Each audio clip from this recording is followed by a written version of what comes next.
Study IQ IAS, अब तैयारी हुई अफोर्डेबल। माइक्रो ऑर्गेनिज्म यानी कि सूक्ष्म जीव, इनको लेकर हमारी इमेज पहले भी कुछ खास पॉजिटिव तो नहीं थी, बट कोविड के बाद से तो हम इन सूक्ष्म जीवों को अपनी लाइफ का विलन मानने लग गए थे।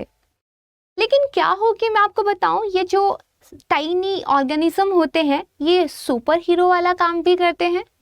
तो आपको सरप्राइज होगा ना। तो आइए आज की वीडियो में इन माइक्रो ऑर्गेनिज्म के फैसिनेटिंग वर्ल्ड में एंटर करते हैं और इनके सुपर हीरो वाले काम को समझते हैं। नमस्कार दोस्तों, मैं प्राची स्टडी IQ प्लेटफॉर्म पर आपका बेहद स्वागत करती हूँ। आई होप कि इन्वायरमेंट की सीरीज आपको पसंद आ रही होगी और आप इस वीडियो को लाइक भी ज़रूर करने वाले हैं। तो शुरुआत करते हैं इस इंटरेस्टिंग वीडियो की, और अगर आप हमारे चैनल पर नए हैं तो इसको सब्सक्राइब करना बिल्कुल मत भूलिएगा, और हाँ, वीडियो शेयर भी करना है। तो आइए देखिए, अभी एक जर्नल है नेचर, उसके अंदर एक स्टडी पब्लिश हुई है और स्टडी में ये बताया गया है कि ये जो माइक्रो ऑर्गेनिजम्स होते हैं ये काफ़ी इम्पॉर्टेंट और क्रूशियल रोल प्ले करते हैं सॉइल के अंदर कार्बन को स्टोर करने के लिए। ये जो स्टडी हुई है इसमें इंटरनेशनल जो बेसिकली काफ़ी रेपुटेटेड साइंटिस्ट की टीम थी उसने पार्टिसिपेट किया था, और Max Planck Institute for biochemistry जो है वहाँ के साइंटिस्ट भी जो है इस स्टडी के अंदर इन्वॉल्व थे।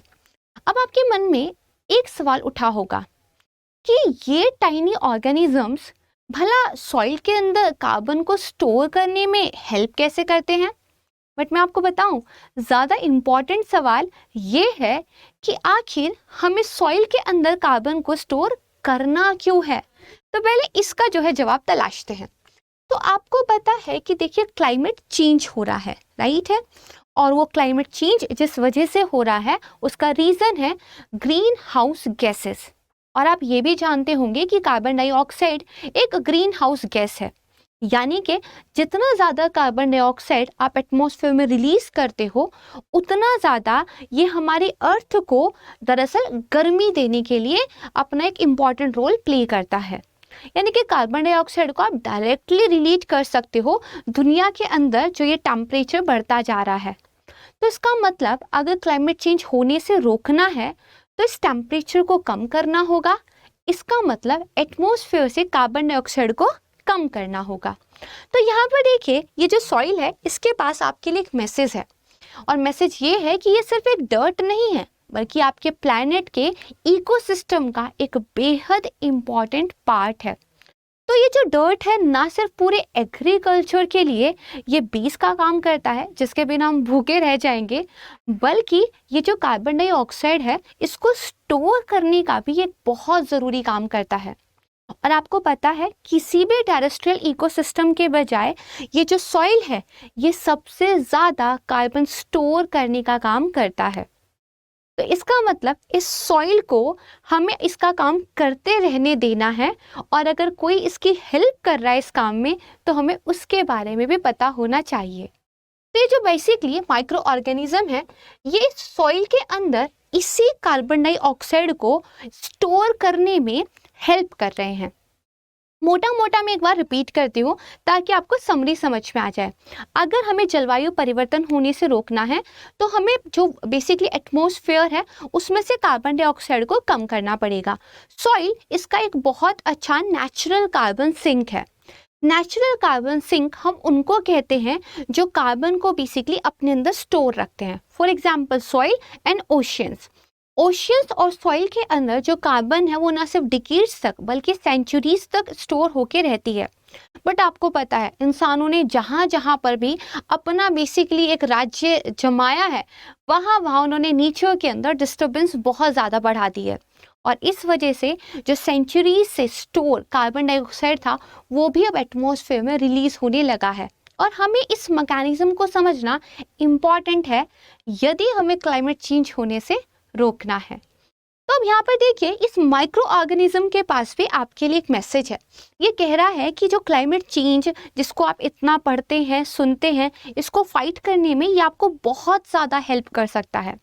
दरअसल स्टडी में तो ये तक बताया गया है कि जो माइक्रो ऑर्गेनिज्म होते हैं ये किसी दूसरे फैक्टर के कंपैरिजन में 4 गुना ज़्यादा इम्पॉर्टेंट है सॉइल के अंदर कार्बन को स्टोर करने के लिए, और पूरे ग्लोबल लेवल पर यह फिनोमिना यहाँ पर देखा गया है।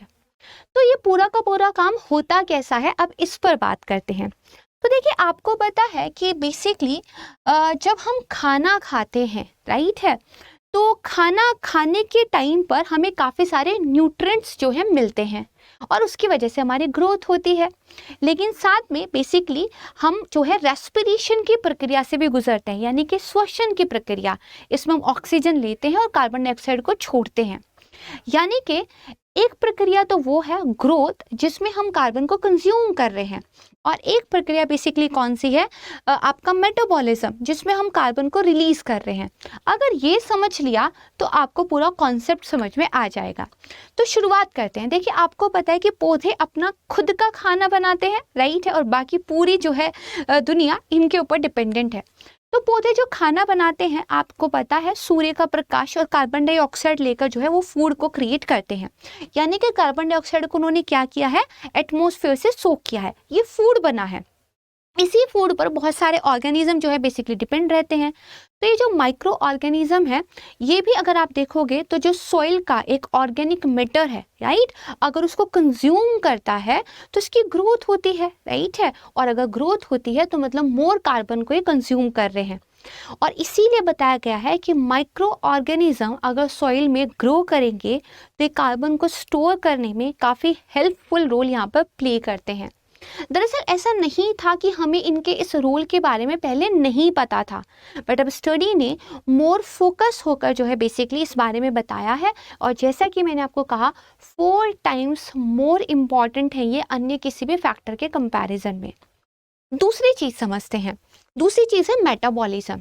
देखिए, जो भी फूड आपने कंज्यूम किया है उसको बेसिकली जब आप डाइजेस्ट करते हो तो वो स्मॉल न्यूट्रिएंट के अंदर जो है बेसिकली टूट जाता है। उसमें से एक बहुत इंपॉर्टेंट न्यूट्रिएंट है कार्बोहाइड्रेट।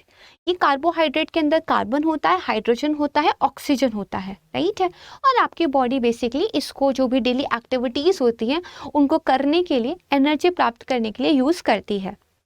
अब देखिए, आपकी बॉडी एक इंजन के जैसी है, तो इंजन के अंदर आपने फ्यूल तो डाल दिया, बट इंजन को बेसिकली पावर देने के लिए, उस फ्यूल को कंबक्शन देने के लिए भी तो कुछ ज़रूरी होता है। तो उसके लिए होती है आपका मेटाबॉलिज्म, राइट है। तो आप ऑक्सीजन को बेसिकली जब एक तरीके से अंदर जो है इन्हेंस करते हैं, और यू कैन से कि जब आप बेसिकली ऑक्सीजन को कंज्यूम करते हैं, और ये बेसिकली जो आपका कार्बोहाइड्रेट है, राइट है, जब ये कार्बन, ऑक्सीजन, हाइड्रोजन के मॉलिक्यूल्स में टूट जाता है तो ये जो कार्बन है ये ट्रांसपोर्ट कर दी जाती है आपके सेल्स को, और जो आपके सेल हैं तब वो बेसिकली क्या होता है, सेल का एक रेस्पिरेशन जो है स्टार्ट हो जाता है। यानी कि आपका जो है कोशिकीय श्वसन की दर यहाँ पे चल जाती है। और जब बेसिकली ये कार्बन बाहर से ली हुई ऑक्सीजन के साथ मिलती है तो बनता है कार्बन डाइऑक्साइड, और इस कार्बन डाइऑक्साइड को आपकी बॉडी जो है बाहर कर देती है। यहाँ से 2 मोटी मोटी बातें हमें समझ में आई हैं। पहला, यदि माइक्रो ऑर्गेनिज्म की ग्रोथ हो रही है तो बेसिकली क्या है, वो कार्बन को कंज्यूम कर रहे हैं, यानी कि एक अच्छी बात है। दूसरा, मेटाबॉलिज्म में कार्बन जो है रिलीज होती है। तो अब हमें कैसे पता चलेगा कि ज़्यादा कंज्यूम हो रही है, ज़्यादा रिलीज हो रही है? इसके लिए एक इम्पॉर्टेंट टर्म यूज़ होती है, that is carbon use efficiency. तो यहाँ पे देखिए, माइक्रो ऑर्गेनिज्म कार्बन को यूज़ करते हैं अपने ग्रोथ के लिए और साथ में मेटाबॉलिज्म के लिए। यहाँ पे देखिए, अगर कार्बन ग्रोथ के लिए यूज़ हुई है तो वो इनकॉर्पोरेट हो जाती है उनके सेल में, और जिसकी वजह से सॉइल के अंदर कार्बन को स्टोर करने में मदद मिलती है।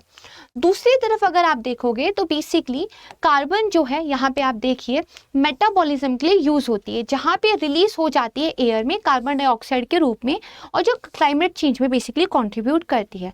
अगर ग्रोथ के लिए ज़्यादा यूज़ हो रहा है, इसका मतलब जो कार्बन यूज़ एफिशिएंसी है वो अच्छी है, राइट है। इसका मतलब आप क्या कर रहे हो, कार्बन को स्टोर करने में हेल्प कर रहे हो। एंड यहीं पर ये जो माइक्रो ऑर्गेनिज्म है ये अपने आप को जल्दी जल्दी मल्टीप्लाई करते हैं, और ये ज़्यादा से ज़्यादा कार्बन को जो है मिट्टी के अंदर स्टोर कर देते हैं। तो यही स्टडी ने बताया था, और यही आपको समझना ज़रूरी था, क्योंकि आपको पता है आपके एग्ज़ाम में माइक्रो ऑर्गेनिज्म पर बहुत बार क्वेश्चन आ चुका है। और अगर आपने 2023 का पेपर देखा है तो उसमें भी माइक्रो ऑर्गेनिज्म पर एक क्वेश्चन पूछा गया था। अब ये जो स्टडी हुई है इसकी इम्प्लीकेशंस क्या होंगी, इसके एप्लीकेशंस क्या होंगे? तो देखिए, ये आपकी जो सॉइल के अंदर कार्बन स्टोर का ये मैकेनिज्म है, इसको बेटर समझने में आपको हेल्प करेगा, राइट है। इसके अलावा जो फार्म यूज़ प्रैक्टिसेस होती हैं ये और बेहतर तरीके से इन पर रिसर्च हो पाएगी, और कल को जो हम बेसिकली एक मैनेजमेंट जो है नहीं सही से कर पा रहे हैं अपने लैंड का, तो हम लैंड मैनेजमेंट यानी कि जो भूमि का प्रबंधन है उसको बेहतर तरीके से कर पाएंगे। हमारी जो फार्म प्रैक्टिसेस हैं उसमें भी हम इस तरह की चीज़ों को जान पाएंगे जहाँ पर हम इन माइक्रो ऑर्गेनिजम्स को इनकॉर्पोरेट कर सके, राइट है। यानी कि कल को सॉइल के अंदर जो कार्बन स्टोर हो रही है इस बारे में हमारी समझ और बेहतर होगी, और ये हमें क्लाइमेट चेंज से फाइट करने में हेल्प करेगा, राइट। तो this is all about the video. I hope कि आपको ये जो टॉपिक है थोड़ा सा कॉम्प्लिकेटेड था, बट मैंने इजी करके समझाने का जो है ट्राई किया है, तो समझ में आ गया होगा। प्लीज़ अपना फीडबैक दिए बिना तो बिल्कुल मत जाइएगा, मुझे बहुत खुशी होती है आपके कमेंट्स देखकर, और हमें पता चलता है कि जो कंटेंट हम आपके लिए लेके आ रहे हैं वो कंटेंट आप तक पहुंच रहा है और किस तरीके से पहुंच रहा है और आपको कैसा लग रहा है। और अगर आप इस वीडियो से रिलेटेड या अपनी प्रिपरेशन से रिलेटेड कोई भी डाउट पूछना चाहते हैं तो मुझे टेलीग्राम चैनल पे ज्वाइन कर सकते हैं।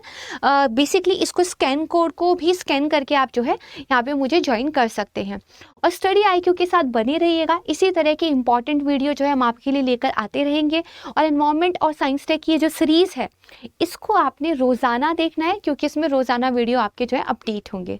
बहुत जल्द मिलूंगी आपको एक नए इंटरेस्टिंग टॉपिक के साथ। तब तक के लिए आप सभी को thank you so much everyone. जय हिंद।